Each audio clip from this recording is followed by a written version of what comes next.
Voy a mencionar nuestras panelistas. Tenemos la doctora Ángela Navas Camacho, es especialista en cirugía general, pertenece al grupo de soporte nutricional de la Clínica Reina Sofía de Bogotá. Janet Barbosa, nutricionista, dietista de la Universidad de Antioquia, magíster epidemiología de la Universidad del CES, Medellín.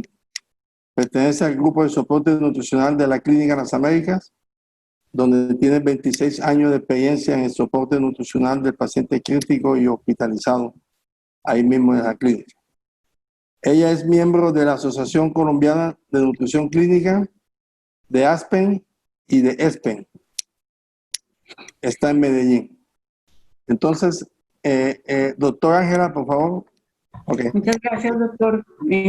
Quiero agradecerle a usted, a la ACNI y a ABOT por esta invitación, el agradecimiento de parte de Janet y mío a hablar de este tema que nos gusta tanto. Estoy acompañada de una conferencista maravillosa con una gran experiencia en cuidado intensivo y espero que las dos aclaremos algunos conceptos, como dice ahí, conceptos integrales del manejo del paciente de NUCI ante esta audiencia tan especial y retadora para nosotros. Bueno, lo primero que quiero hacer es un viaje por toda la investigación de nutrición a través del siglo XXI y lo he dividido por lustros. Inicialmente, lo que se empezó a hacer en este siglo fueron los estudios con terapia de insulina intensiva para hacer control glicémico, buscando mejorar los desenlaces y la sobrevida de los pacientes. En los siguientes 5 años se siguieron haciendo estudios con insulina, pero también buscando mejores desenlaces de los pacientes, se adicionaron nutrientes que tenían efectos metabólicos e inmunológicos, buscando el mismo efecto. Además de eso, en esta época la nutrición enteral empezó a tomar el lugar preponderante que tiene ahora en el manejo de la nutrición de los pacientes, haciendo que muchos pacientes que tenían indicación de nutrición parenteral antes, ahora empezaran a tener indicación de nutrición enteral casi que para todos los pacientes de cuidado intensivo. En el año 2011, iniciando con el estudio IDEN, se empezaron a hacer estudios y la investigación fue más enfocada a determinar con qué tipo de nutrición íbamos a nutrir a los pacientes, en qué momento era mejor empezarla y con qué cantidad de calorías. Debido a los resultados de estos estudios, empezamos a darnos cuenta de la importancia no solo de la cantidad de calorías, sino también de la cantidad de proteínas que debíamos darle a nuestros pacientes. Y con esos datos empezaron los estudios de los últimos años, en donde ya lo que preocupaba era lograr la manera de calcular de la manera más exacta posible la cantidad de calorías y la cantidad de proteína que le queremos dar a nuestro paciente, y en ese momento estamos. Adicionalmente, un enfoque muy importante, muy grande se le ha dado en la investigación al paciente que sale de la unidad de cuidado intensivo para mejorar su sobrevida y su calidad de vida. Y es que hacer investigación en nutrición es bastante difícil. Poder lograr consensos y poder lograr estudios realmente bien hechos es muy difícil porque los objetivos son difíciles de definir, la heterogeneidad de los pacientes es muy grande, desde el punto de vista ético hay muchos estudios que no se pueden hacer, la base de los pacientes tampoco se tiene. Esto hace que aquí se una nube de palabras hablando de las guías de ESPEN en unidad de cuidado intensivo sacadas en 2018, en donde ustedes ven que el nivel de evidencia en la mayoría de las recomendaciones son de puntos de buena práctica y solamente tenemos de 53 recomendaciones, 4 recomendaciones con nivel grado A. Este tal vez es el momento en el que más estudios clínicos se están haciendo respecto a nutrición y más estudios poblacionales con muy buena metodología, pero a pesar de eso aún nos falta mucho para que las sociedades todas tengan la misma idea de cómo debemos hacer la nutrición en nuestros pacientes críticos. De manera general, el soporte nutricional en cuidado intensivo busca dos cosas. Uno, proteger al paciente del catabolismo severo y dos, prevenir el desacondicionamiento significativo. Fíjense ustedes que no estoy hablando de evitar, porque hasta el momento con las herramientas que tenemos no podemos evitar que el paciente esté catabólico y se desacondicione hasta los niveles que a veces encontramos en nuestros pacientes críticos, porque la situación clínica continúa. Lo que nosotros hacemos con el soporte nutricional es soportar a nuestro paciente y darle herramientas para que esté de la mejor manera durante su periodo crítico y llegue de la mejor manera al momento de su recuperación. Esta es más o menos la clasificación de los pacientes críticos.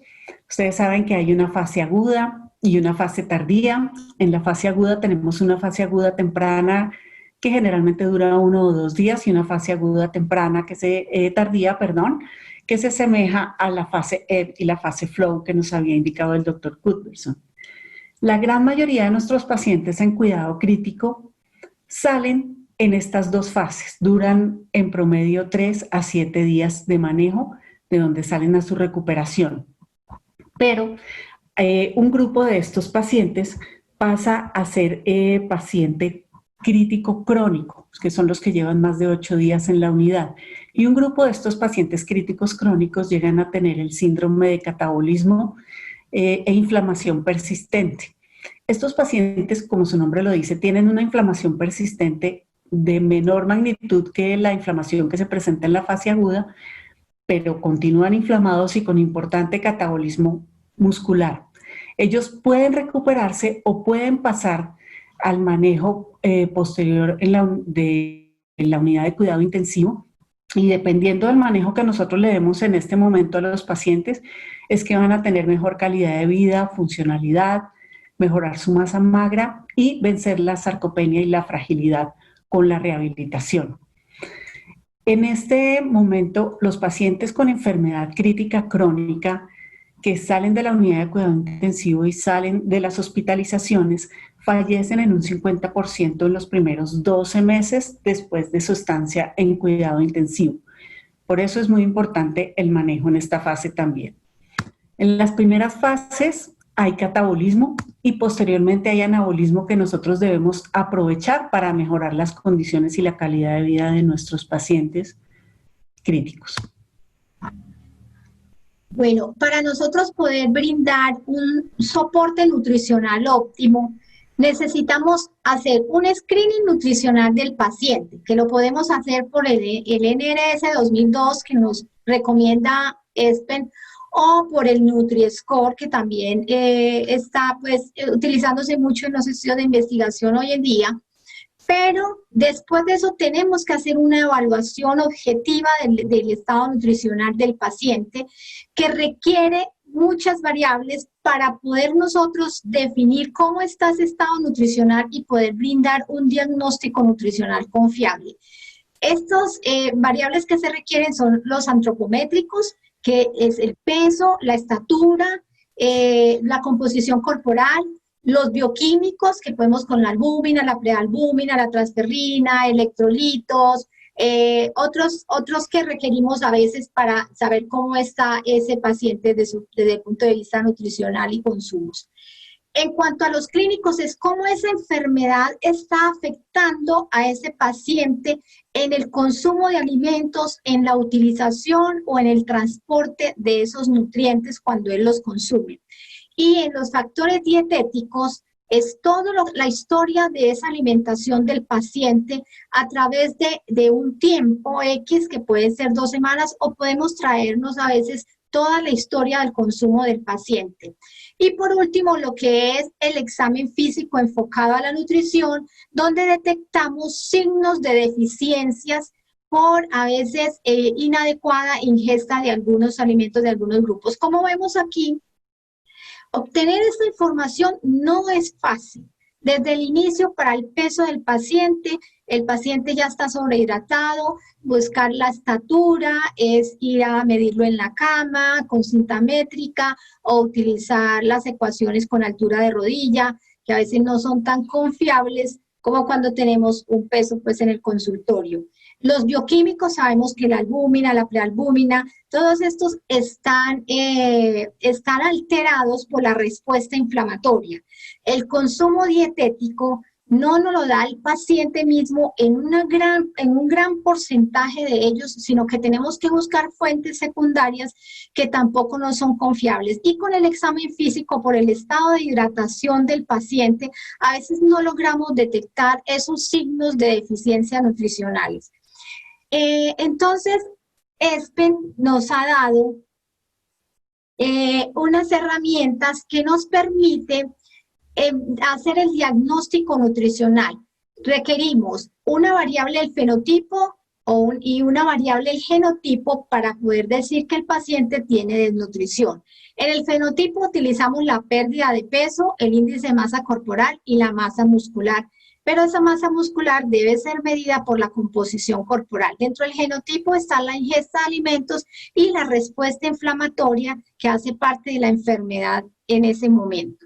Y para definir los grados de severidad de la desnutrición es la cantidad de pérdida de peso que ha tenido el paciente o el IMC, la cantidad de IMC que tenga o el déficit leve o severo que tenga el paciente. Esto nos va a decir si está con desnutrición leve a moderado o severo. O también podemos utilizar la valoración global subjetiva. La valoración global subjetiva se inició como un screening, pero por la información que uno recolectaba, se convirtió en una herramienta de evaluación nutricional. Se dice que cuando se hace valoración global subjetiva y se correlaciona con mortalidad, se ha visto una asociación entre el paciente que se encuentra con valoración global subjetiva B y C y mortalidad. Pero esto también tiene limitaciones. ¿Por qué? Porque necesitamos, según la masa muscular requiere de las técnicas para composición corporal y no en todas las unidades de cuidados intensivos lo tenemos. Necesitamos información confiable y muchas veces el paciente o los acompañantes que tiene el paciente no nos pueden suministrar esta información confiable. Entonces estamos ciegos hasta en el momento de dar un diagnóstico que sea certero, que realmente sea cierto. Entonces necesitamos unas herramientas que nos dan luces hoy en día para poder mirar cómo está esa masa muscular que al final de todo esto lo que necesitamos es mirar cómo está esa masa muscular para que el paciente pueda responder bien en una unidad de cuidados intensivos. Y lo podemos hacer a través de la TAC. También tenemos la ultrasonografía, que aquí como vemos en esta gráfica, se hizo al primer día y al séptimo día. Al primer día tenemos una masa muscular normal y se compara con la biopsia y se correlaciona, y al séptimo día también, pero ya se ha visto que hay un compromiso de esa masa muscular. Y por último tenemos la bioimpedancia, que es un equipo que se está volviendo más de nuestra mano, que podemos utilizarlo para poder mirar cómo está esa composición corporal del paciente. Ahora vamos a mirar las ventajas y desventajas que tienen cada uno de estos equipos.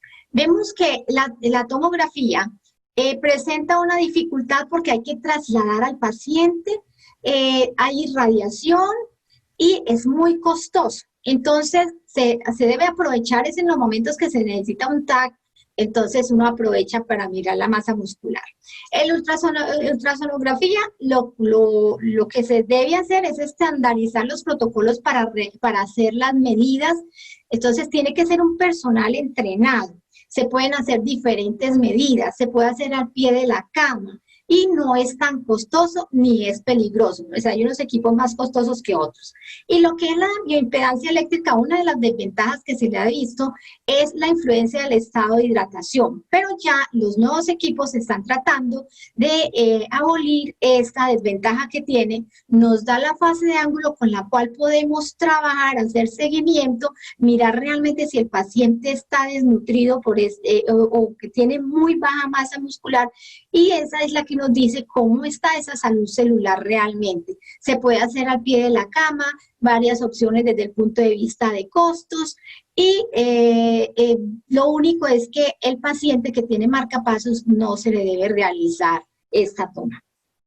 Acá les traigo el estudio de Putucheri, en el cual él escogió 28 pacientes y les hizo una ultrasonografía donde le hizo toma al primer día, al séptimo día y al 10º día, y vio cómo descendía el recto femoralis, y cuando vieron la síntesis de proteína muscular, encontró que era similar esa síntesis en el primer día comparado con los alimentos en ayuno, y que estaba disminuida y se aumentaba al séptimo día en los pacientes comparado con los pacientes que estaban siendo alimentados.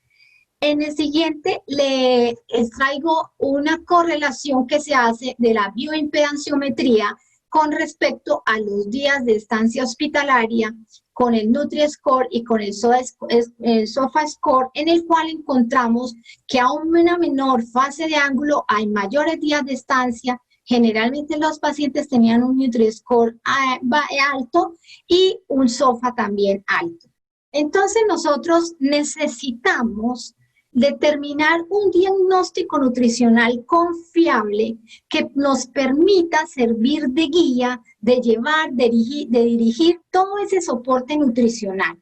Ya una vez nosotros tenemos ese diagnóstico nutricional, ¿qué vía vamos a utilizar? ¿Vamos a utilizar la nutrición enteral o vamos a utilizar la nutrición parenteral o vamos a utilizar la nutrición parenteral suplementaria?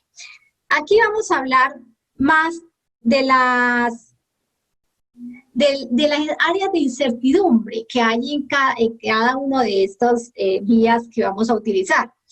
¿Cuál es el momento de inicio de la nutrición enteral? Realmente no es que haya incertidumbre, porque ya se sabe que es de 24 a 48 horas que debemos iniciar tempranamente. El área de incertidumbre que a veces tenemos es, vamos a iniciar nutrición con vasopresor. Entonces sí, vamos a iniciar nutrición con vasopresor. El paciente va a estar una estabilidad hemodinámica, no va a estar hipoperfundido, puede tener una dosis de vasopresor por debajo de 4 miligramos por kilo minuto, y ahí vamos nosotros a empezar a intervenir con un lactato menor de 2, una saturación venosa mayor de 60 y con una presión arterial mayor de 65. También hay incertidumbre en que si vamos a seguir con nutrición continua o intermitente. En este estudio Magnelli lo que hizo fue que pasaron con jeringa 80 mililitros de nutrición cada 4 horas, y al otro grupo lo colocaron con infusión continua, y ellos se encontraron que con nutrición intermitente se aumentaban más los vómitos, pero que en términos de mortalidad no había diferencias entre los grupos. En cuanto a la nutrición trófica al inicio o full, el estudio de con 1000 pacientes lo que trataba de buscar era que si esa nutrición trófica iba a disminuir los días, iba a aumentar los días libres de ventilación mecánica, y él no encontró este resultado ni tampoco en cuanto a mortalidad. Pero lo que sí encontró es que la tolerancia gastrointestinal fue mucho mejor cuando se empezaba nutrición trófica al inicio. Y nutrición basada en volumen. Entonces, Darren Hayland, desde más o menos 2010-2011, viene trabajándole a esto para evitar las deudas calóricas que se dan en estos pacientes. Entonces, en este estudio Perfect van a buscar es un antes y un después, en el cual colocan al paciente con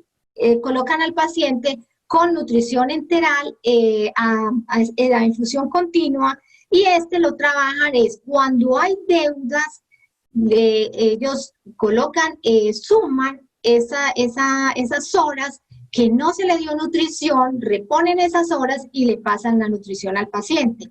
Ellos aquí lo que encontraron es que esta nutrición puede ser segura y disminuye muchísimo las deudas calóricas del paciente. En cuanto a la nutrición parenteral exclusiva, el área de incertidumbre es, ¿la hacemos temprana o la hacemos tardía? Entre la asociación ESPEN y ASPEN, ahí todavía no hay un acuerdo. ESPEN dice empecemos al tercer día, ASPEN dice no, más de 7 días, pero lo que sí se acuerdan es que cuando el paciente está desnutrido, debemos iniciar nutrición parenteral temprana. En este estudio de Heidegger, en el cual vamos a mirar la optimización de la provisión de energía, ellos lo que hicieron fue colocar nutrición parenteral suplementaria a un grupo y al otro grupo lo dejaban con nutrición enteral exclusiva, y vieron que cuando se utilizaba la nutrición parenteral de manera suplementaria, del tercer día en adelante, las infecciones nosocomiales se reducían notablemente en este grupo de pacientes. Bueno, ya tenemos la vía, hicimos diagnóstico, tenemos la vía, y ahora, ¿cómo vamos a estimar esos requerimientos? Se sabe que la calorimetría indirecta es el gold estándar, pero tristemente, en el 2015 yo realicé el survey con Darren Heiland, y se encontró que de 257 unidades que hicieron el survey, solo el 3% utilizaba calorimetría indirecta, porque es una herramienta costosa, pero día a día han empezado a salir ya unos calorímetros que podemos tener en nuestras unidades o colocar software en los diferentes ventiladores que nos pueden arrojar unos requerimientos mucho más confiables, porque si vemos en este estudio de Sussman, encontramos que la concordancia o la concordancia de estas fórmulas con calorimetría indirecta no es muy alta. La única que tiene más del 60% es la de Juliet. Las otras están por debajo y nosotros las estamos utilizando. Ahí también podemos utilizar los requerimientos por la ventilación que nos arroje la producción de CO2 y lo multiplicamos por 0.89. En este estudio de calorimetría indirecta, lo que se muestra acá es que cuando se trabaja con calorimetría indirecta, se aumenta más el aporte proteico, porque ellos están haciendo seguimientos más constantes, entonces se van aumentando las calorías y con esto va aumentando el aporte proteico. Esto nos dice, vamos a tener en cuenta las fases del paciente. Vamos entonces a un paciente que está en la fase aguda temprana, le vamos a dar 20 calorías por kilo. Al paciente que está en fase aguda tardía, ya empezamos a subirle hasta 25. Y si el paciente está en fase crónica, vamos a darle 25 a 30. ASPEN nos da los requerimientos del paciente obeso entre 11 a 14 kilocalorías de peso actual, pero si tiene un IMC entre 30 a 50, o vamos a trabajar de 22 a 25 kilocalorías con el peso ideal si tiene un IMC mayor de 50. En este estudio en este artículo, ella nos dice, pero es que no solamente es el estado, la fase en la cual se encuentra el paciente, también tenemos que mirar que el paciente puede estar desnutrido o puede estar bien nutrido. Entonces, en un paciente bien nutrido, levemente o moderadamente desnutrido, podemos empezar con el 70% de lo estimado o de lo requerido. Y en el paciente desnutrido, empecemos con el 50%, vamos mirando los niveles de fósforo y vamos haciendo aumentos progresivos para evitar el síndrome de realimentación. Cuando está en una fase aguda tardía, podemos darle el 70% de ese estimado o el 80 al 100% de lo medido. Es igual también para el paciente malnutrido. Y en la fase ya de recuperación, si vamos a darle del 80 al 100% tanto del estimado o de lo medido. Los requerimientos proteicos, sabemos que los pacientes todos son diferentes, todos tienen requerimientos especialmente de proteínas diferentes porque algunos tienen pérdidas, los que tienen esas heridas quirúrgicas, con drenes, las fístulas, los pacientes quemados. Entonces tenemos que tener cuidado también con esto y vamos a individualizar cada paciente porque cada paciente es diferente y tiene una patología diferente. En el siguiente estudio, es un estudio retrospectivo, y ahí no podemos sacar no hipótesis, pero acá lo que ellos encontraron es que cuando nosotros colocamos 0.8 gramos por kilo de proteína en el día 1 al 3 y más de 0.8 gramos del día 4 al 7, la mortalidad a los 6 meses en UCI y hospitalaria se reduce significativamente. Por eso es que hoy en día estamos tratando que la proteína en los primeros días no sea tan alta para preservar la autofagia como mecanismo pues, que se debe cuidar. En cuanto a las vitaminas, pues vamos a tener en cuenta sobre todo las vitaminas, las antioxidantes, la vitamina A, la vitamina E, la vitamina C, que se tienen que dar, todas se tienen que dar según la RDA por ahora, pero, y afortunadamente las fórmulas nos dan estos requerimientos, pero hay algunas que requieren aumentarse dependiendo de esas condiciones especiales que tiene el paciente. Una de estas es la tiamina, que se ha visto que los pacientes, como el 50% viene desnutrido y otro tanto viene con sarcopenia, del 20 al 70% de los pacientes tienen deficiencia de vitamina B1. Entonces, ustedes saben que la vitamina B1 es la que nos ayuda a mejorar esa función energética de los carbohidratos, a poderla utilizar.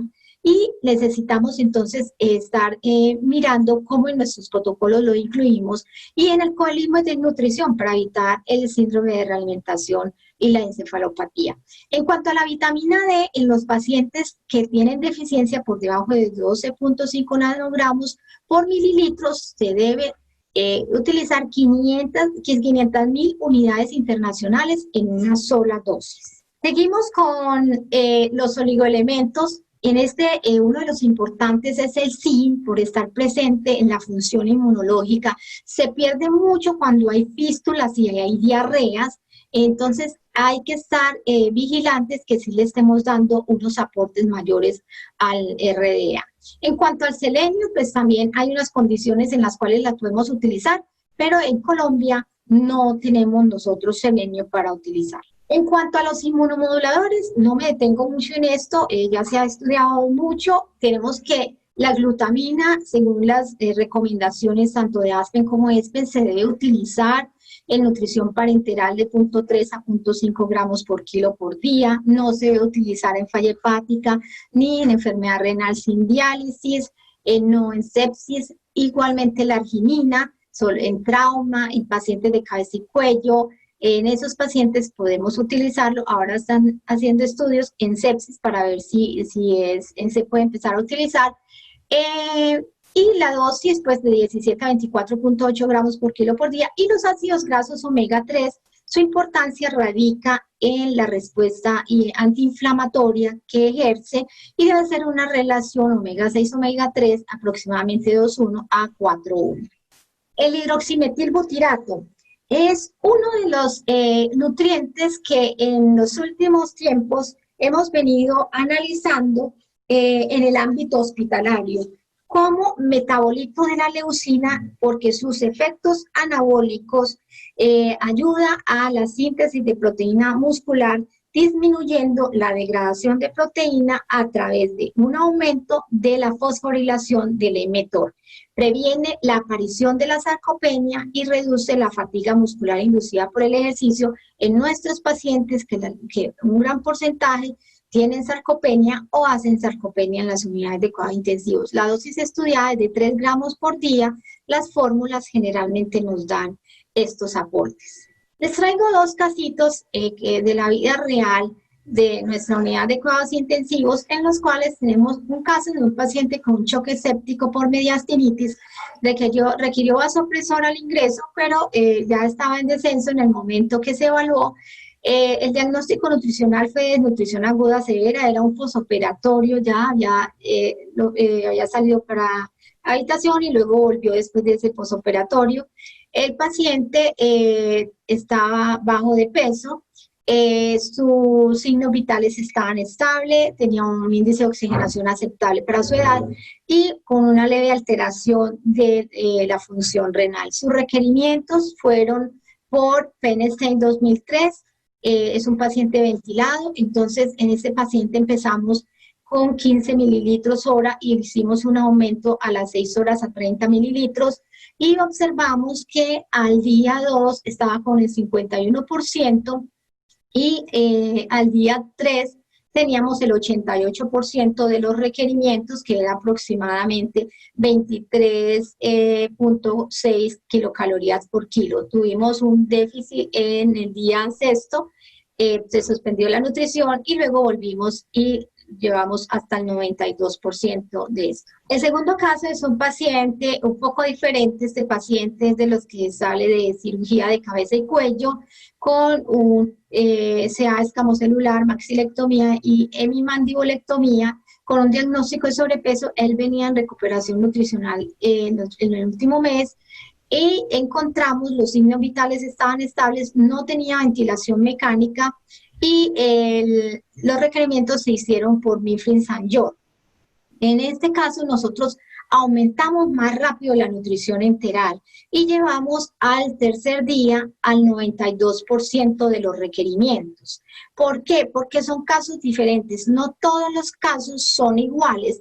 Hay pacientes que nosotros tenemos que seguir con bajo aporte hasta el tercer día. Estos dos casos no son ese tipo de pacientes tan críticos con apaches altos, mayores de 30, sí, son un poquito más bajitos el apache. En cuanto a la proteína, en el paciente del caso 1 le pusimos 1.4 de requerimiento y al día 2 se le logró suministrar. En cuanto al caso 2, se le colocamos un requerimiento de 1.6 gramos por kilo de proteína y al segundo día logramos darle lo que nos habíamos propuesto. Entonces, lo que vemos es que una cosa a veces es lo que leemos en la literatura y muchas veces es lo que nos enfrentamos al paciente. Bueno, yo quiero muy rápidamente resumir un poco lo que dijo Janet ahora. El soporte nutricional ya sabemos que es esencial en el manejo de los pacientes críticos y muchos de los estudios nos han mostrado la relación entre nutrición y los desenlaces del paciente. En esta gráfica de barras yo les quiero mostrar que dependiendo de la fase en la que se encuentre el paciente en la unidad de cuidado intensivo va a ser la utilización de los nutrientes. Independientemente de la fase, primero que todo, el estrés lo que ocasiona es que no utilicemos los sustratos energéticos según su disponibilidad, como lo hacemos las personas que estamos en una condición normal o en una situación de ayuno, sino que es dependiendo de la situación metabólica e inflamatoria del cuerpo, lo que comandan las hormonas contrarreguladoras de la insulina y las citoquinas, son las que comandan qué tipo de nutriente debemos utilizar en cada fase. Entonces, en la fase inicial, el nutriente que más se utiliza son los carbohidratos, carbohidratos provenientes de las reservas corporales y de la gluconeogénesis, y se utilizan en mucho menos cantidad lípidos y proteínas. Es importante anotar que en esta fase la producción endógena de calorías puede llegar a ser muy alta, de un 50 a un 75% de los requerimientos de un paciente. Y por eso en este momento el requerimiento de un aporte exógeno de calorías no es tan grande. Ya en la fase tardía, la utilización de carbohidratos va disminuyendo y la utilización de proteína para crear energía aumenta habiendo catabolismo muscular. Y en la fase de recuperación sigue baja la utilización de carbohidratos y aumenta la utilización de proteínas por la repriorización de la utilización de las mismas en la formación de nuevo tejido y la recuperación de la situación clínica. Bueno, en esta diapositiva lo que quiero recordarles es que en el momento inicial del paciente en cuidado intensivo, cuando aún no se ha logrado una adecuada reanimación, el paciente no debe recibir nutrición, principalmente nutrición enteral, por el riesgo de complicaciones por isquemia o por disfunción intestinal. Y aquí hacemos un resumen de cómo debemos hacer el manejo nutricional de nuestro paciente en las diferentes fases. Como dijo Janet, inicio con bajos aportes y una progresión lenta para llegar al aporte completo del 100% más o menos en el día 4, según la tolerancia de nuestro paciente, el 100% de las calorías medidas por calorimetría indirecta y el 70% si utilizamos ecuaciones predictivas, y un aporte de proteínas entre 1.3 y 1.5 gramos por kilo. Cuando el paciente ya se encuentra en la fase post-UCI, que ya está en una situación anabólica, aumentamos el aporte calórico y el aporte proteico, para que en el momento del egreso, que es cuando el paciente tiene que tener una mejor recuperación de mano del ejercicio, también se incrementen los dos aportes según cómo vayamos viendo la evolución de nuestro paciente. ¿De dónde sacamos todas esas cifras? Este es un estudio que hizo el doctor Sussman, obteniendo las mediciones de 1.171 pacientes que recibieron nutrición en cuidado intensivo, y él sacó el porcentaje de las calorías administradas según las calorías que él quería darle al paciente. Y vio que, comparándola con la mortalidad a 60 días, el pico de menor mortalidad se veía cuando el paciente recibía el 70% del aporte calórico. Fíjense que la forma de la curva en U nos muestra que aportes menores o aportes mayores también aumentan la mortalidad. Y respecto a la proteína, teniendo una meta proteica de 1.3 gramos por kilo, empieza a disminuir la mortalidad a 60 días con un 75% de aporte de la meta calórica propuesta, y de ahí en adelante baja el riesgo. En cuanto a la mortalidad, hay menos mortalidad cuando el paciente está recibiendo el 70% del aporte, y aumenta la mortalidad cuando hay un exceso o un déficit del mismo. Todo esto nos hace ver que lograr un equilibrio en los aportes en cuidado intensivo puede llegar a ser muy complejo, como les voy a mostrar en estos casos. Este es un paciente de 29 años que ingresó hace ya varios días de la UCI con una obesidad grado 1. Los aportes se estaban haciendo inicialmente con un peso ajustado de 77 kilos. Pero si ustedes ven, después de más de 20 días de estancia en UCI, este paciente probablemente ya no está pesando sus 90 kilos, y la masa magra no la podemos identificar a simple vista, pero sí sabemos que debe estar muy disminuida. En este paciente podríamos utilizar las herramientas de nueva antropometría como la ecografía del recto femoral, podemos utilizar el TAC, con la medición de la masa lumbar en T3, en L3, si el paciente tiene que ser llevado a TAC, o podemos utilizar la impedanciometría. Este otro caso, que es completamente diferente, el paciente de 34 años, posterior a una sepsis de origen pulmonar, ingresó hace 19 días con 86 kilos de peso, que 19 días después ustedes ven que no tiene esos 86 kilos. En él de pronto es más fácil determinar su peso por la no presencia de edemas en lo poco que vemos aquí en la foto, pero de este paciente, si tenemos una cama que pese, podemos utilizarla, o podemos utilizar las ecuaciones que miden utilizan las circunferencias del paciente y la altura de rodilla para poder hacer una estimación del peso cuando no hay edemas. Son situaciones diferentes que nos hacen tener que pensar para adecuar en forma individualizada el soporte nutricional. Para poder hacer esto tenemos que utilizar herramientas de monitoreo y lograr que demos a nuestros pacientes la cantidad de soporte que necesitamos, evitando todas las complicaciones que se puedan presentar en el momento. La nutrición enteral desde el punto de vista nutricional es mejor que la nutrición parenteral, pero a veces lograr los cubrimientos con nutrición enteral puede ser más complicado en cuidado intensivo. Entonces tenemos que estar muy atentos monitoreando para poder lograr nuestros objetivos nutricionales, que son 4 principalmente. Asegurar un apropiado soporte nutricional. De esta manera yo me aseguro de que yo esté cubriendo tanto mis aportes calóricos como proteicos. Eliminar o detectar las probables complicaciones relacionadas con la administración de la nutrición y detectar los déficits de electrolitos o micronutrientes también ocasionados por la administración de la nutrición.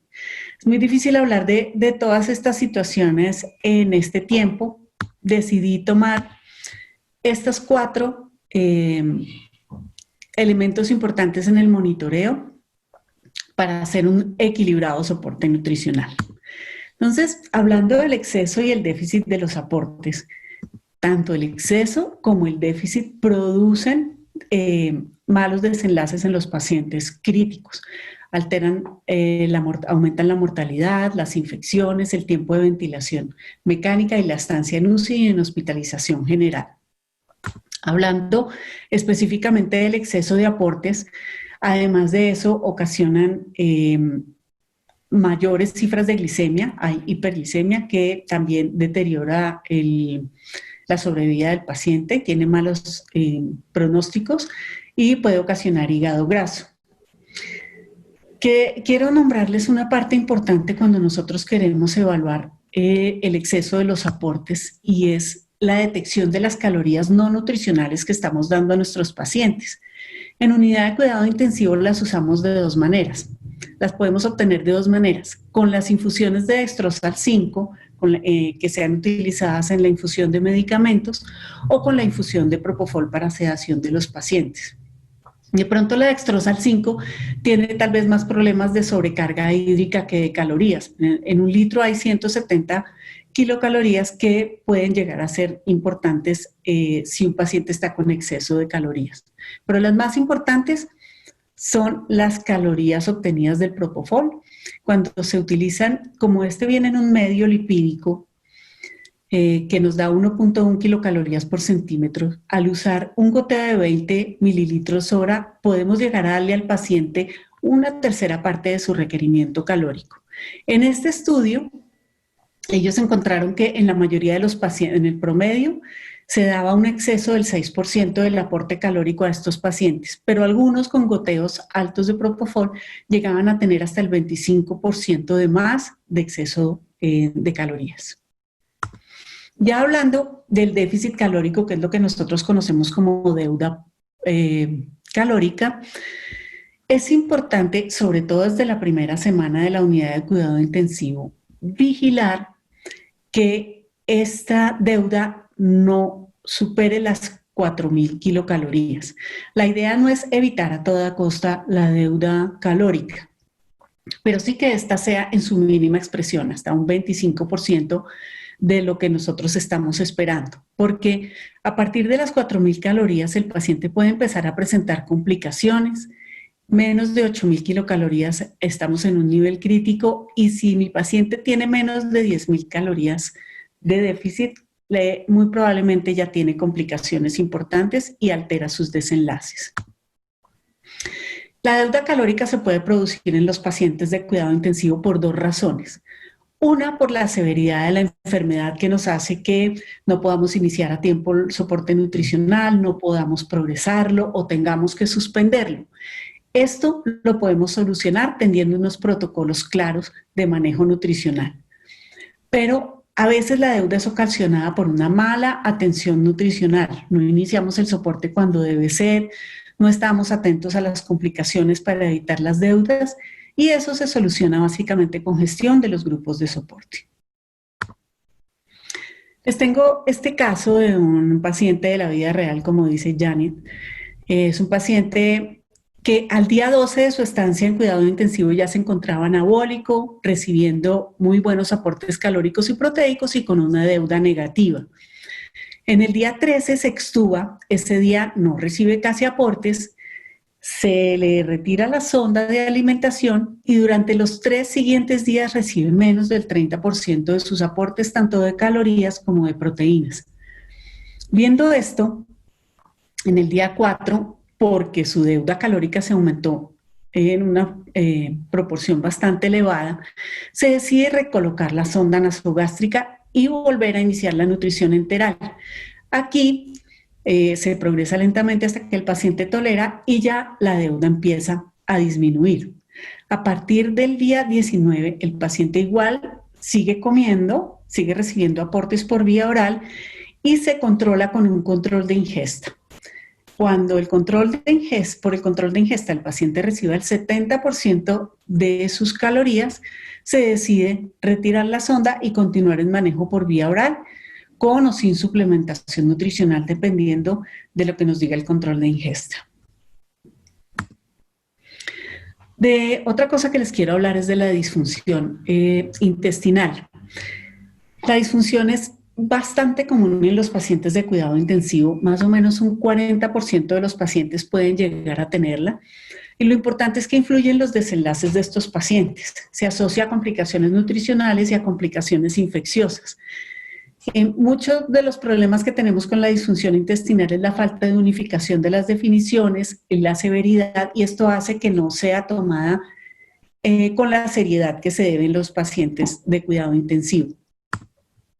Son varias las razones de falla intestinal, puede ser por alteración en la motilidad o en la absorción de nutrientes, la disrupción de la integridad de la mucosa, la hipertensión abdominal y la hipoperfusión, y los cambios en el microbioma intestinal que ocasionan cambios en la microbiota.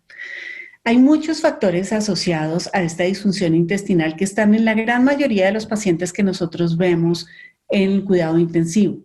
La ventilación, los medicamentos narcóticos, sedantes y vasopresores que alteran la motilidad intestinal, o la perfusión mesentérica y la sobrecarga hídrica.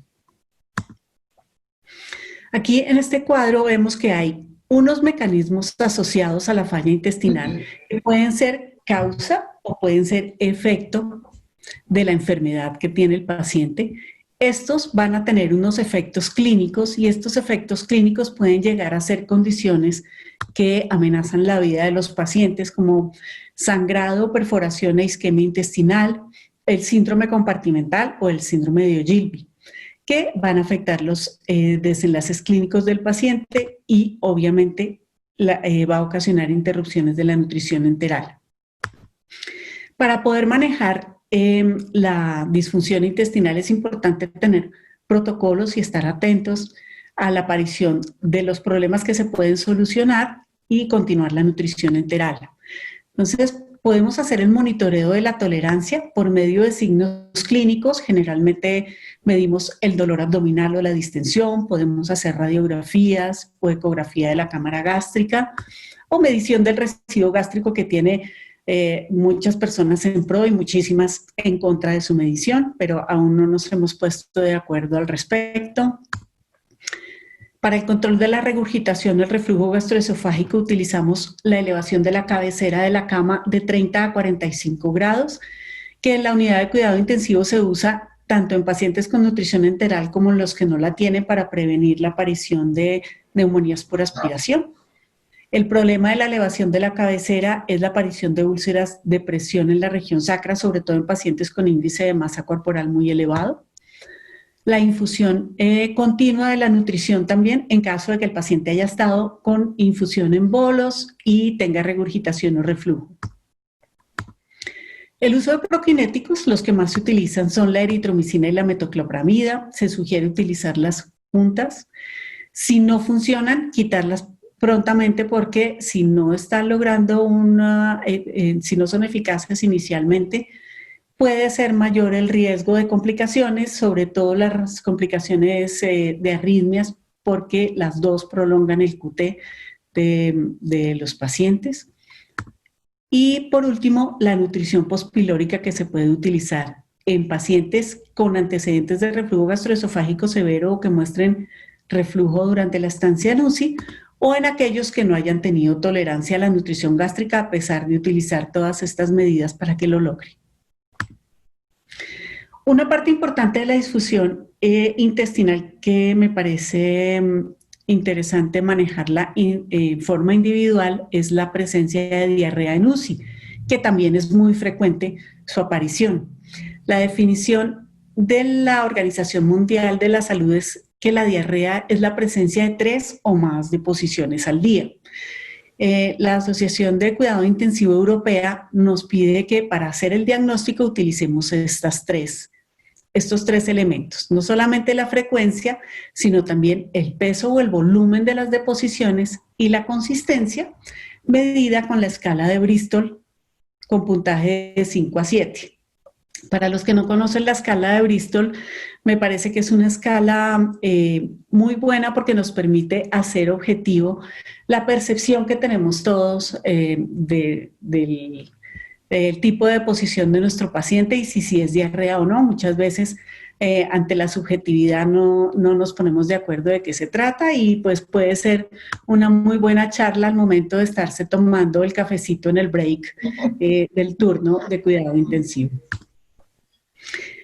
La diarrea en UCI es multifactorial, puede ser ocasionada por varias cosas, entre ellas puede estar relacionada con la enfermedad de base, relacionada con la medicación que está recibiendo el paciente, con el uso de antibióticos de amplio espectro o con la nutrición enteral. Y fíjense que yo pongo la nutrición enteral en último lugar porque lo primero que hacemos generalmente en las unidades de cuidado intensivo ante la presencia de diarrea es suspender completamente la nutrición enteral.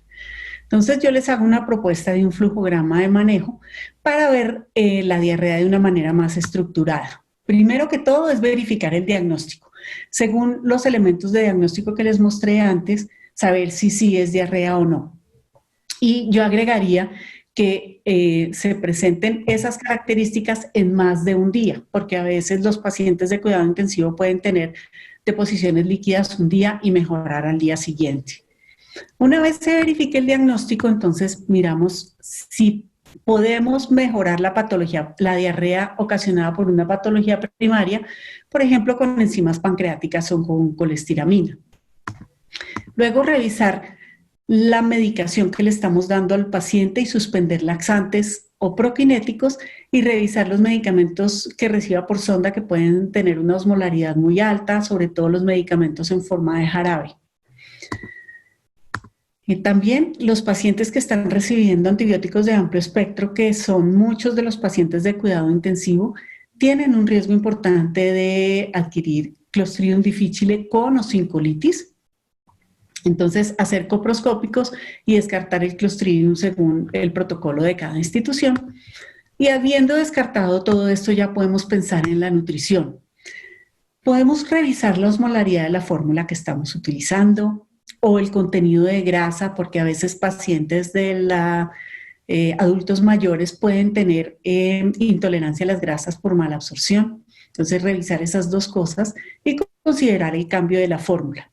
Yo aquí les escribo que disminuir temporadamente la infusión de la nutrición, porque puede que no sea la causa de la diarrea, pero sí es la causante de la manifestación de la misma, que puede aumentar el trabajo de enfermería, producir complicaciones en el paciente como alteraciones hidroelectrolíticas o lesiones en la piel perianal. Entonces, temporalmente podemos disminuir la infusión y, en caso dado, utilizar la nutrición parenteral suplementaria. Hay algunas herramientas como el uso de fibra soluble, probióticos o glutamina enteral que no aparecen en ninguna de las guías, pero que se usan en algunas de las unidades con cierto éxito, no solamente esto, sino también sustancias no farmacológicas para ayudarse con el manejo de la diarrea. Por último, les quiero hablar del síndrome de realimentación. Es una complicación potencialmente mortal, puede llegar a ser muy severa, ocasionada por los trastornos hídricos y electrolíticos que se presentan en una persona que entra en una realimentación después de estar en una condición de desnutrición o de catabolia muy importante. La base principal para el diagnóstico del síndrome de realimentación es la hipofosfatemia, ya que es el electrolito que más se baja y el que ocasiona mayor cantidad de síntomas. Estos son los factores de riesgo o las personas que se encuentran en riesgo de síndrome de realimentación, tanto dentro como fuera de la unidad de cuidado intensivo. Y algunas personas han propuesto que no se llame síndrome de realimentación, sino hipofosfatemia por realimentación, por ser el punto clave para el diagnóstico. Esta diapositiva la traigo es porque la realimentación no es la única razón de que el fósforo se baje en los pacientes de unidad de cuidado intensivo. Es muy frecuente que en la hospitalización general haya hipofosfatemia, pero mucho más en la unidad de cuidado intensivo. La hipofosfatemia puede causar complicaciones muy graves, desde aumento del tiempo de ventilación mecánica hasta la muerte por arritmias cardíacas o por trastornos neurológicos. Y aquí vemos que tanto la disminución como el aumento de los aportes del fósforo están relacionados con mortalidad. Como les decía, no solamente la realimentación la ocasiona, son varias las causas, sobre todo en los pacientes que estén con diuréticos o que estén en terapia con insulina, pero lo importante es detectarla y tratarla por la gravedad de las complicaciones que pueden presentarse. Lo mejor para el manejo es la prevención. ¿Eso cómo se hace? Conociendo los pacientes que puedan estar en riesgo de tener síndrome de realimentación, iniciarles el soporte nutricional a un volumen bajo con un control de los electrolitos y una recuperación de estos electrolitos tan pronto veamos que están bajos. E iniciar el aporte de tiamina. Como decía Janet, la tiamina es muy importante en los procesos metabólicos y en el ciclo de Krebs. Entonces es necesario reponerla para evitar las complicaciones relacionadas con el síndrome de realimentación. Nuestro paciente en algún momento va a salir de la UCI, pero eso no quiere decir que ya se encuentre bien. Entonces, esto es para que no olviden que los pacientes después de cuidado intensivo también deben tener requerimiento nutricional. Lo primero que nosotros tenemos que hacer es, preparar ese paciente que sale de la unidad de cuidados intensivos, no es ir y de una vez quitar la sonda nasogástrica sin haber evaluado antes que el paciente esté consumiendo la vía oral que nosotros le hayamos programado. Se ha encontrado que la fragilidad tiene un alto impacto sobre la mortalidad en los pacientes. Aquí les traigo este metaanálisis en los cuales encontramos que la mortalidad hospitalaria como la mortalidad a largo plazo, más o menos 6 meses, se ve impactada por la fragilidad con la que sale el paciente de las unidades de cuidados intensivos y se dice que una prevalencia del 30% en estas unidades. En este estudio de Flaten, él lo que miraba era la supervivencia tanto del paciente activo como el vulnerable y el frágil, y encontramos en 5.132 pacientes evaluados mayores de 80 años que la supervivencia a los 30 días bajaba casi a la mitad de lo que se veía con los vulnerables, con los activos. Entonces, tenemos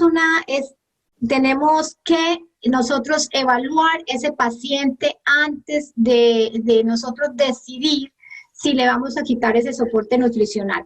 Otra de las entidades que encontramos en estos pacientes cuando salen de UCI es la sarcopenia. La sarcopenia tiene muchas causas y también tiene muchas consecuencias. Dentro de eso tenemos que se pegan más al ventilador, el paciente aumenta los costos de hospitalización porque va a tener prolongadas estancias hospitalarias. Aquí tenemos los criterios de diagnóstico dado por el grupo de sarcopenia y sus implicaciones clínicas son que por cada unidad de pérdida de músculo esquelético aumentamos el riesgo de mortalidad en el 7%. Entonces, todo nuestro trabajo como nutricionistas o como del grupo de soporte en sí es tratar de evitar esa pérdida de masa muscular en el paciente. Esto aumenta los costos en salud, según este artículo, en 18.5 billones de dólares Entonces, el paciente, nosotros necesitamos sacar un paciente que se pueda incorporar a la vida diaria y a la vida social lo más pronto posible. Y la prevalencia es del 60 al 70%, o sea que es muy alta en estos pacientes. Unos ya llegan con sarcopenia y otros la adquieren en las unidades de cuidados intensivos. Acá les traigo esta escala que Darren Heiland y Sheng Li lo muestran en este artículo, en el cual me pareció de pronto fácil para hacer en el momento que el paciente sale o egresa de la unidad de cuidados intensivos, en el cual le podamos medir si es capaz de alzar cuántas libras es capaz de alzar, si es capaz de movilizarse en el cuarto, si es capaz de ir y sentarse él solito. ¿Para qué? Para poder intervenirlo lo más pronto posible, seguir interviniéndolo y no dejarlo solito, no dejarlo con la vía oral como el caso de la doctora, que si no se deja con suplementación o no se le deja con un soporte, el consumo baja notablemente y todo el esfuerzo que hicimos en las unidades de cuidados intensivos, con todos los medicamentos, la ventilación, con todo el equipo de trabajo que hizo que saliera ese paciente, se vea perdido porque el paciente va a ir a salir a morir a los 6 meses o en el primer año. Entonces, Wismeyer ha estudiado mucho lo que es el egreso del paciente. Él dice sobrevivientes de la UCI porque él es un sobreviviente de la UCI. Él dice, es que si para lograr recuperar a unos sobrevivientes del ayuno de Minnesota, que estaban saludables, y tocó darles de 3.000 a 4.500 calorías, como el paciente crítico, yo le tengo que dar esto, o sea, él requiere todo esto para poderlo llevar a un peso normal y a que tenga una calidad de vida mucho mejor. Entonces dice, si hay que suplementar, se debe suplementar, y no es suplementar simplemente mientras esté en la clínica, después de que salió de UCI, es después en la casa, quizás casi hasta un año, que debemos de suplementarlo y darle por ahí aproximadamente 45 calorías por kilo y 2 gramos por kilo por día, o podemos aumentarnos hasta 2.5 gramos. También dice que si el paciente continúa teniendo deficiencias de vitamina D, las debemos de reponer con 100.000 unidades internacionales. Entonces, nosotros vamos a ser parte de este bundle del post-UCI. Ahí está lo que es la parte de la respiración, que el paciente respire bien, que el paciente tenga un buen despertar, que el paciente le hayamos quitado la analgesia o utilizamos analgesia que no sea en dosis altas para poder que el paciente esté más despierto, el monitoreo y manejo del delirio, la movilidad temprana con la fisioterapia. Entonces ahí está una alimentación adecuada y una suplementación temprana. Si quitamos sonda, por favor, debemos empezar suplementación en estos pacientes para que haya una buena ganancia de su capacidad funcional, ganancia del músculo, que este paciente pueda salir caminando o pueda en poco tiempo reincorporarse a sus actividades que hacía previos al ingreso a UCI. Bueno, ya para terminar rápidamente, si queremos que nuestro paciente coma después de la salida de UCI, es muy importante tener en cuenta que existe la disfagia después de estar en ventilación mecánica. Dependiendo de las series, entre un 3 y un 60% de los pacientes hospitalizados en UCI con ventilación mecánica pueden quedar con disfagia después de la extubación. Son más los riesgos en personas de mayor edad, con tiempos prolongados en ventilación mecánica, que hayan tenido trauma ocasionado por el tubo, con antecedentes de deterioro cognitivo o de enfermedades del sistema nervioso central. En estas personas la mortalidad a 90 días aumenta un 9.2% comparado con la población que no tiene disfagia en la UCI. Y lo más importante que quiero que les quede de esta última parte es que si yo no sospecho la disfagia, no la voy a detectar y mi paciente se puede complicar. Las complicaciones de la disfagia vienen por dos vías. Una deglución ineficaz me va a llevar a desnutrición y una deglución insegura me va a llevar a aspiración, que puede terminar en neumonía, y 1/3 de las neumonías fallecen. Entonces, últimamente se han venido proponiendo formas de hacer detección del riesgo o screening de la deglución y protocolos y flujogramas para hacer diagnóstico de la disfagia post-extubación. Yo les muestro este flujograma que me parece bastante interesante y relativamente sencillo de llevar a cabo, y es que los pacientes que salen de extubación, la gran mayoría pueden recibir la vía oral en las primeras 24 horas, no hay que esperar más tiempo para evaluar la disfagia y evaluar la deglución, y que el paciente pueda, si no tiene disfagia, empezar a recibir sus aportes por vía oral. Lo segundo que tengo que ver es si mi paciente está listo para recibir vía oral. Eso quiere decir que si está con un buen estado de conciencia, con una buena posición, eso quiere decir que esté erguido y despierto, que sepa cumplir órdenes y que tenga una adecuada fonación, que si bien la fonación no tiene que ver con la disfagia, sí es importante para que mi paciente pueda deglutir, al igual que el control de la saliva, y que no vaya a haber disnea. Una vez yo detecto que mi paciente está listo para deglutir, lo primero que le voy a dar es un screening de deglución con 3 onzas de agua. Y la idea es que el paciente se pueda tomar esas 3 onzas de agua de manera continua, sin presentar tos, disnea, voz aguada, o cualquier otra alteración que me pueda decir que el paciente está teniendo una incoordinación, una penetración o una broncoaspiración. Si este screening es positivo, o sea, que el paciente tenga disfagia, lo mejor es que sea valorado por un especialista en fonoaudiología y hacer los estudios que se encuentren disponibles para hacer el diagnóstico y la intervención.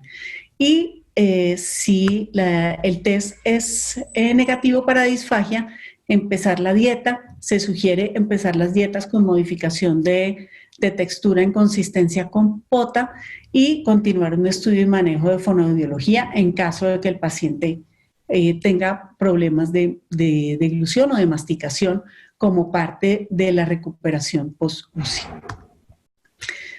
Entonces, como conclusiones, tenemos lo siguiente de esta intervención nuestra. La utilización de la calorimetría disminuye el riesgo de déficit o exceso de alimentación. ¿Podemos tenerla? Es probable que la podamos tener en algún momento en nuestras UCIs.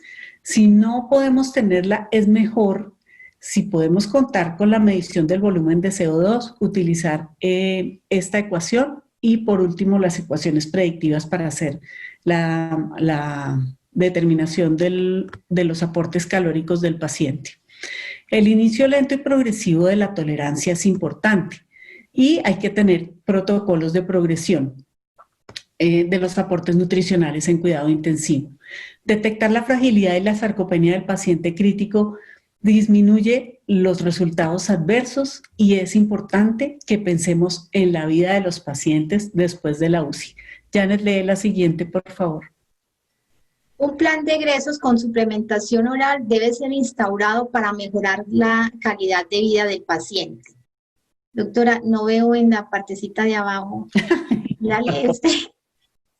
¿La lee usted? Bueno, no, la idea es que es importante que nuestros pacientes no los olvidemos después de la estancia en UCI y que les hagamos una adecuada intervención tanto nutricional como de terapia física para que puedan tener una mejor calidad de vida.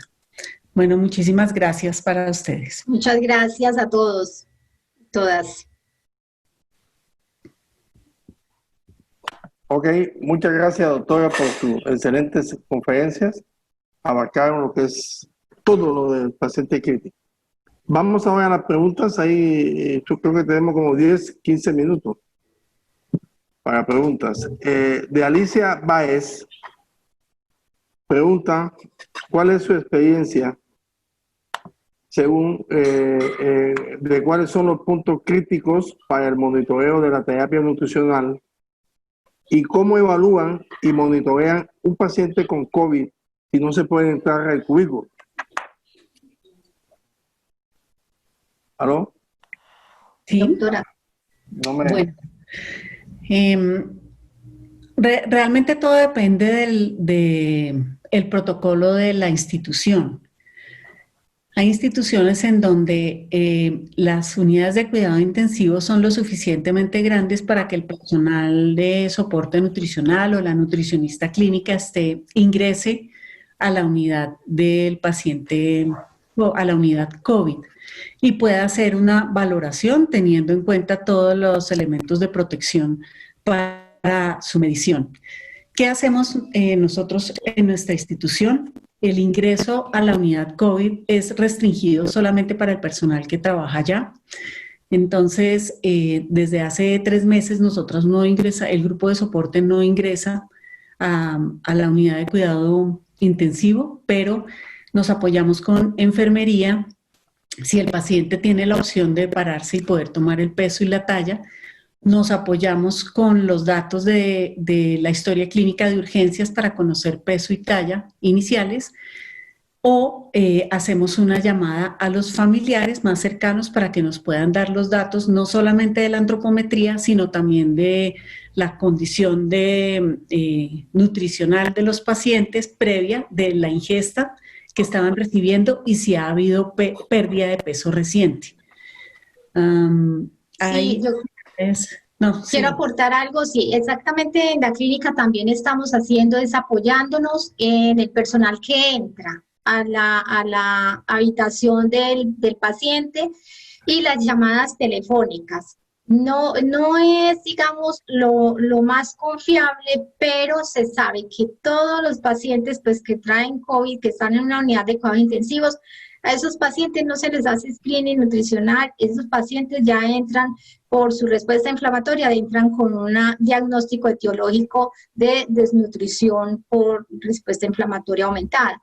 Entonces, así es de la manera, nos toca que apoyarnos todos para no entrar porque se limita la entrada de personal a estas habitaciones.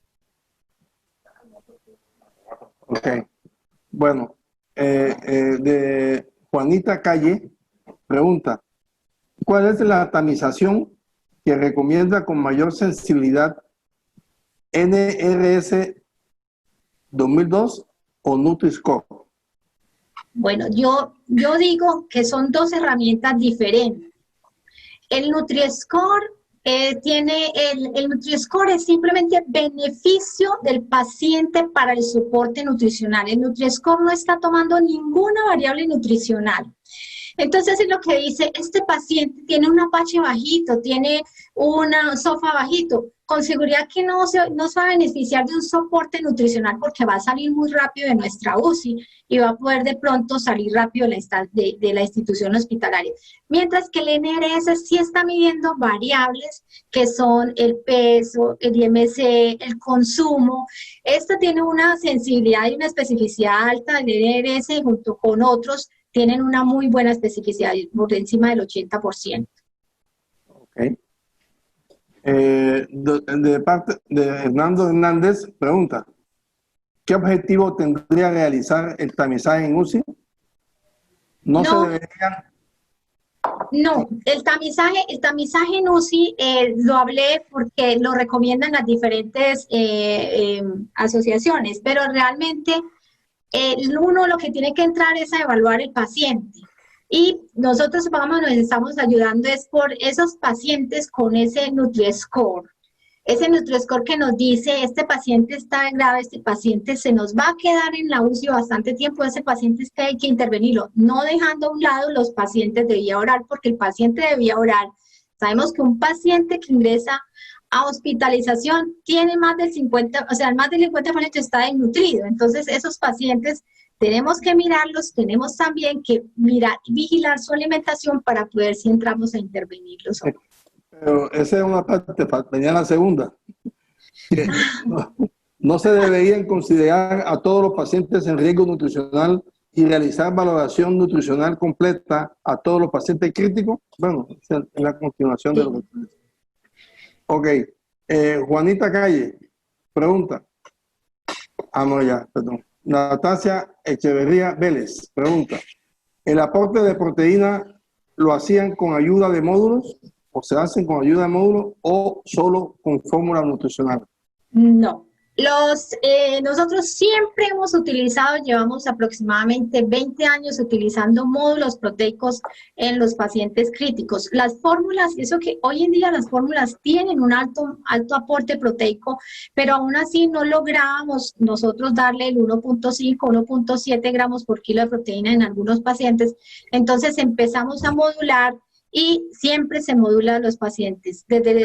Empezamos el segundo día prácticamente. Okay. Bueno, yo quiero decir algo respecto a esas dos últimas preguntas. Nosotros en cuidado intensivo hacemos exactamente lo que el doctor dice. Para nosotros, paciente que ingresa a la unidad de cuidado intensivo es un paciente que se debe considerar en riesgo nutricional, porque si está ahí quiere decir que está en una condición catabólica importante y tan grave que merece que sea manejado en una unidad de cuidado intensivo.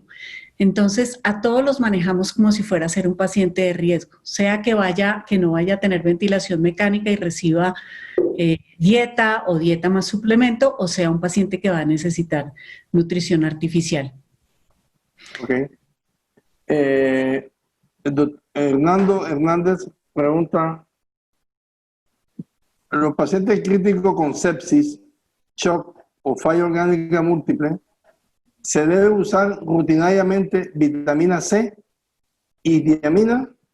¿Sí o no? ¿Y por qué? Gracias.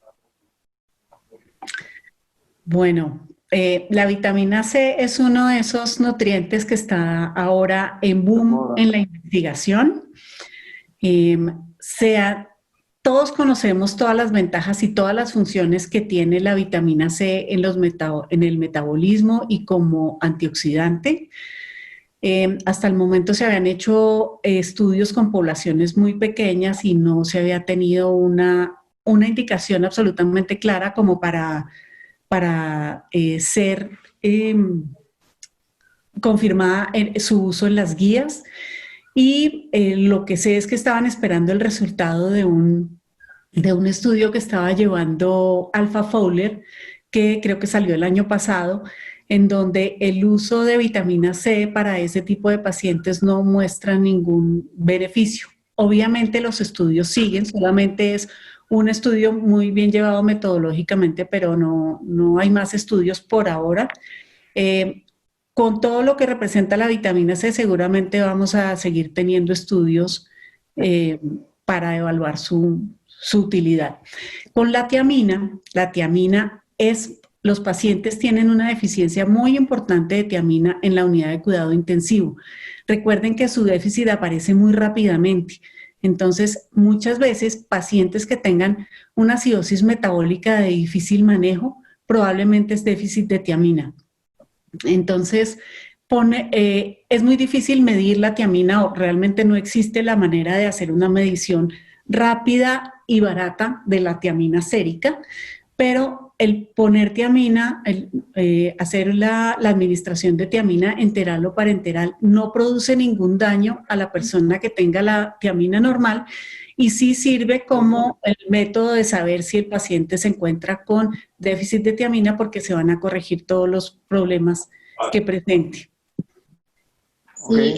Sí, en cuanto a la tiamina, pues nosotros la utilizamos más que todo en el paciente que está desnutrido. En ese paciente sí se le inicia tiamina, pero no es de uso rutinario pues en los pacientes.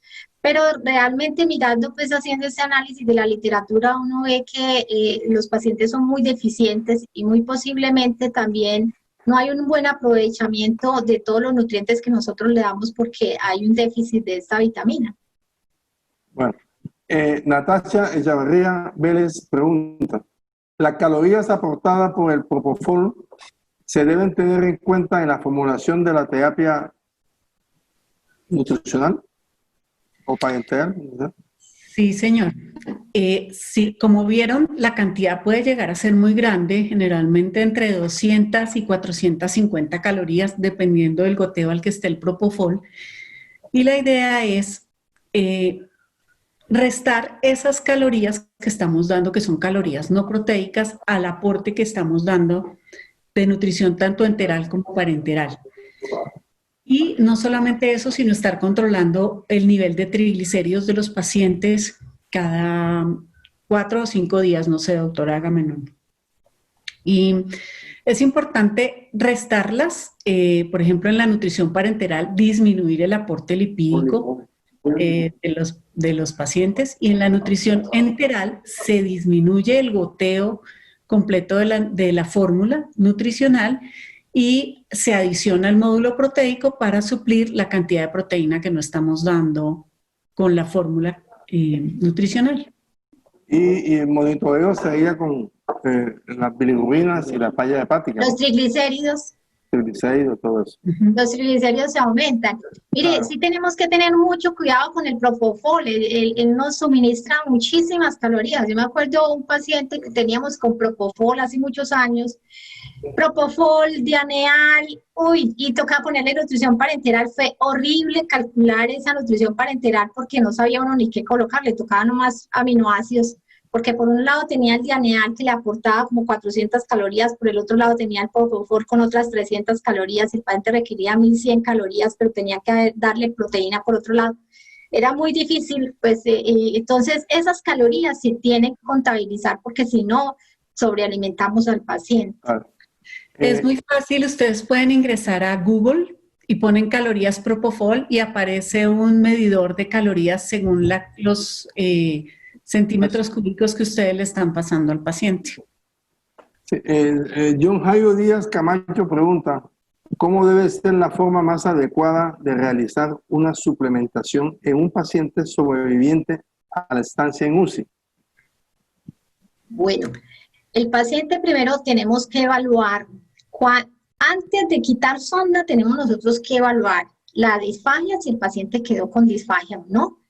Y si el paciente no tiene disfagia, mirar cuánto está comiendo vía oral, contabilizar, mirar si consume menos del 60-70%, nosotros no podemos retirar sonda todavía, tenemos que esperar hasta que consuma. Nosotros hacemos que nosotros quitamos en el día la nutrición enteral y pasamos nutrición enteral cíclica nocturna para poder observar cómo consume ese paciente a través del día si no tiene disfagia, ¿sí?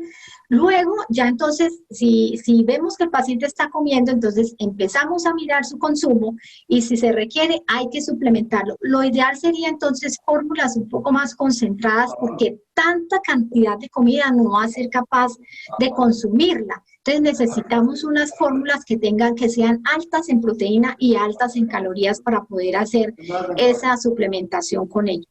Ok. Sí, quiero decir algo, Doc, antes. Nosotros tenemos muy clara la teoría de la suplementación nutricional, pero muchas veces lograr que el paciente coma de post-UCI es muy difícil, no solamente por la falta de apetito, porque la hiporexia es grandísima, es muy importante también por la alteración del sueño. Estos pacientes generalmente están durmiendo de día y despertándose de noche, que también les quita tiempo para poder comer. Están con síntomas gastrointestinales, a veces están con medicación opioide y a muchos no les gustan los suplementos y no se los toman o no quieren comer. Entonces, a veces toca estar muy atento, buscarle lo que el paciente quiere, enriquecer o fortificar los alimentos, los poquito que le demos, aumentar los aportes, cambiar la presentación de los suplementos, hacer muchas cosas. Y si no se logra, a veces sentimos que retrocedemos al volver a colocar una sonda, pero muchas veces eso es más importante hacerlo en unos pocos días y recuperamos realmente a nuestro paciente que verlo deteriorarse lentamente con el tiempo. Okay. Gertrudis Batista pregunta, ¿tienen experiencia con posición prono y nutrición enteral Sí, señor. Pues nosotros desde antes del COVID hemos manejado pacientes con prono en la unidad de cuidado intensivo, muy pocos, realmente la unidad donde yo trabajo es pequeña, pero hicimos un protocolo para el manejo de estos pacientes que ahora con el COVID lo hemos tenido que utilizar un poco más. Lo que hacemos es utilizar fórmulas de alta densidad calórica para tener que dar volúmenes más pequeños. Como no se puede elevar la cabecera de la cama, lo que hacemos es que la cama se coloca toda en una posición de Trendelenburg invertido, más o menos en unos 25 grados para poder elevar la cabeza del paciente.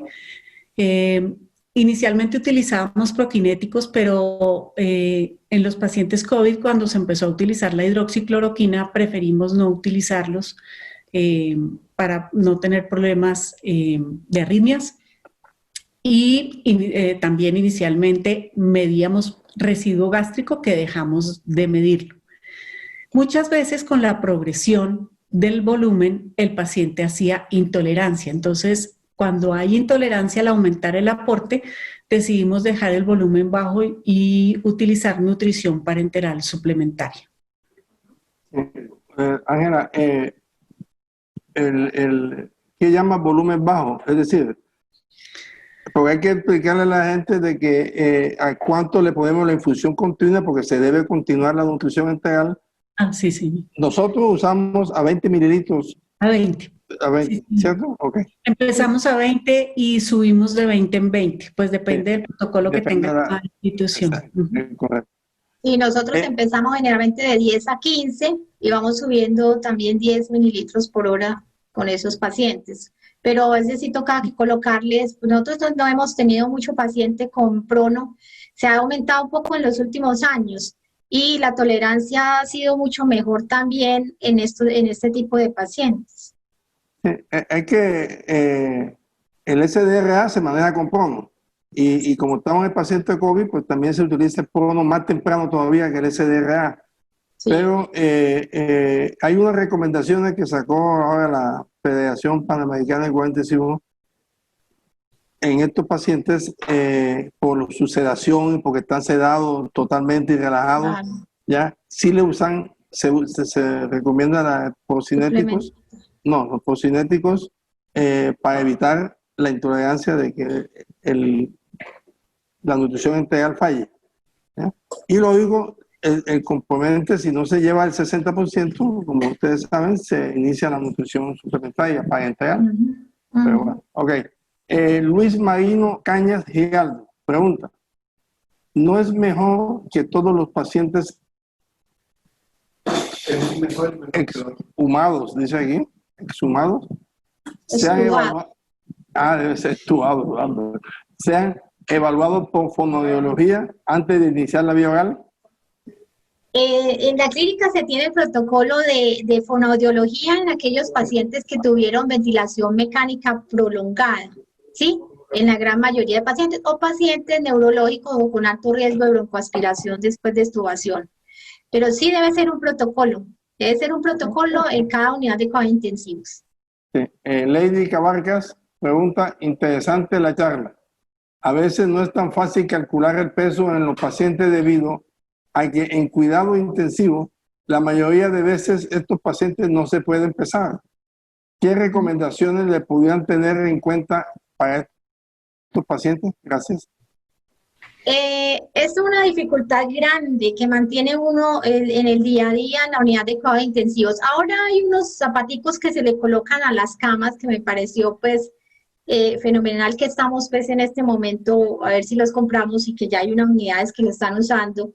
Entonces podemos tener el peso del paciente desde el momento del ingreso, ¿sí? Entonces ese puede ser una alternativa. También tenemos una pesa grúa, pero el problema de la pesa grúa es que tiene que tener 2 o 4 personas ahí ayudando para montar al paciente, y el paciente a veces se descompensa porque cuando se siente libre como en el aire, entonces el paciente, si está un poco despierto, se descompensa. Entonces tenemos esas limitantes con el peso. Entonces hay que buscar herramientas que nos ayuden cada día a mejorar esa evaluación nutricional que estamos haciendo de los pacientes, y van saliendo. Entonces es vender bien la idea a nuestras instituciones, por qué necesitamos estos equipos para poder nosotros estar un poco más tranquilos con el trabajo que estamos haciendo.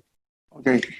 Yo creo, ¿no?, que el peso del paciente desde el punto de vista nutricional, muchas veces, pues el importante es el del inicio, pero después, si es un paciente que tiene una estancia prolongada en la unidad de cuidado intensivo, pierde su valor desde el punto de vista nutricional. Vamos a tener un peso si la cama pesa o los zapaticos, pero ese peso no sabemos desde el punto de vista de distribución de los compartimentos a qué representa, si es agua, si es grasa, si es músculo. Entonces es ahí donde entran todas esas herramientas que Janet nos contó de la antropometría moderna por medio de imágenes y la calorimetría indirecta o la medición del volumen de CO2 para poder hacer una mejor evaluación de la cantidad de calorías que tenemos que dar a nuestros pacientes.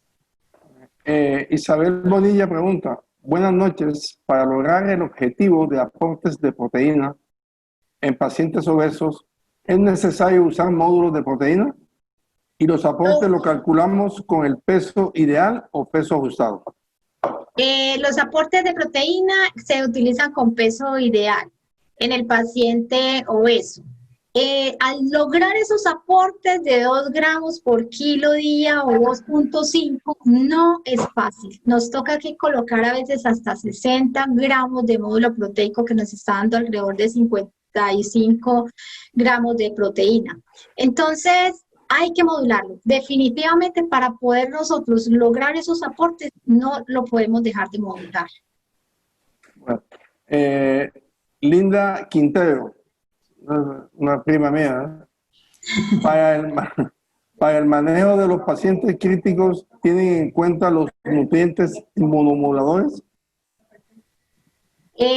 Nosotros utilizamos las recomendaciones que nos dan las asociaciones, entonces utilizamos la glutamina parenteral en los pacientes de cáncer quirúrgicos. En el paciente de trauma utilizamos fórmulas con arginina y glutamina. Pacientes de cabeza y cuello, por protocolo también se tiene que utilizar este tipo de fórmulas. Entonces estamos utilizando más o menos las recomendaciones que tenemos con las guías, con las diferentes asociaciones. Okay. Daniela Moya, ya vamos a las penúltimas. Pregunta, en casos donde un paciente renal no dializado, anúbico, que ingresa por trauma u otra patología de alto requerimiento proteico, pero por dificultades de no pueden acceder rápidamente a la terapia de reemplazo renal, ¿se debe restringir el aporte proteico? No, el aporte proteico en este momento, en este tipo de pacientes con enfermedad renal aguda, no se restringe, pero tampoco no se les da unos excesos. Ahí estamos más o menos entre 1.3 a 1.5 gramos por kilo, ya salvo si tiene pérdidas por heridas, por fístulas o eso, entonces sí elevamos un poco más los aportes. Pero con 1.3 a 1.5 podemos trabajar estos pacientes. Okay. Daniela Moya pregunta, la última pregunta. ¿Puede haber intolerancia al usar 2 productos integrales, ejemplo, módulo proteico y fórmula completa? ¿Qué tiempo entre fórmula y fórmula se debe emplear para prevenir una reacción?